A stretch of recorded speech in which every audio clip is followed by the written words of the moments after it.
ជំរាបសួរបងប្អូនខ្ញុំខានទិញវីដេអូពីសកម្មភាពសាក់រូបយូរណាស់ហើយថ្ងៃនេះដែរខ្ញុំពំនាំនៅការងារសាក់រូបរបស់ខ្ញុំហើយការសាក់រូបរបស់ខ្ញុំនេះថ្ងៃនេះខ្ញុំទទួលបានការងារផាត់ពីការងារចាស់តពីការងារពីមុនពីប្រហែលខែមុនហើយឥឡូវនេះភ្ញៀវចាស់របស់ខ្ញុំគាត់បានមកឲ្យខ្ញុំបុករកស្នាមចាស់របស់គាត់តពីការងារចាស់ហើយគាត់ផាត់តាមទឹកលុយគាត់មានលុយប៉ុណ្ណាគឺគាត់ផាត់ប៉ុណ្ណោះហើយខ្ញុំជាជាងសាក់ក៏ដូចគ្នាដែរគឺខ្ញុំសាក់តាមសមត្ថភាពរបស់ខ្ញុំគឺភ្ញៀវមានថវិកាប៉ុណ្ណា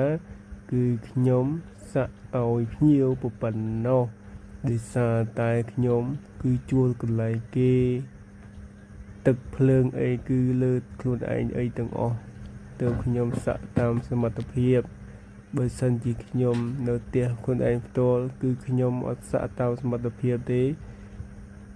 អាចនិយាយបានថាភ្ញៀវមានលុយប៉ុណ្ណាគឺខ្ញុំសាក់ឲ្យលើទឹកលុយរបស់ភ្ញៀវហើយនេះដែរគឺជាវីដេអូបង្ហាញពីសកម្មភាពដែលខ្ញុំកំពុងតែបុករកឲ្យជាងគឺផាត់ដៃ$20ហើយការងារ$20នេះគឺខ្ញុំធ្វើត្រឹមតែ1ម៉ោងទេហើយការធ្វើវីដេអូពីសកម្មភាពសាក់របស់ខ្ញុំនេះគឺខ្ញុំមិនដែលបានថតទេប្រហែលរយៈនេះឥឡូវនេះគឺសម្រេចចិត្តថាខ្ញុំនឹងថតពីនេះពីនោះពីការងារសាក់របស់ខ្ញុំដើម្បីចែកជូនវីដេអូបងប្អូនទស្សនាមើលលេងហើយខណៈពេលនេះផងដែរខ្ញុំកំពុងតែបករុកភ្ញៀវខ្ញុំខ្លាំងមែនទែនគឺភ្ញៀវខ្ញុំគឺអាចទ្រាំបានប៉ុន្មានភាគរយបងប្អូនចាំតាមដានមើលទាំងអស់គ្នាហើយការកន្លែងសាក់របស់ខ្ញុំគឺមានទទួលសាក់រូបគ្រប់ប្រភេទជួសជុលរូបសាក់ខូចតម្លៃសមរម្យចង់សាក់អាចទំនាក់ទំនងមកខ្ញុំបានតាមលេខទូរស័ព្ទឬក៏ឆាត Messenger តាម Telegram អី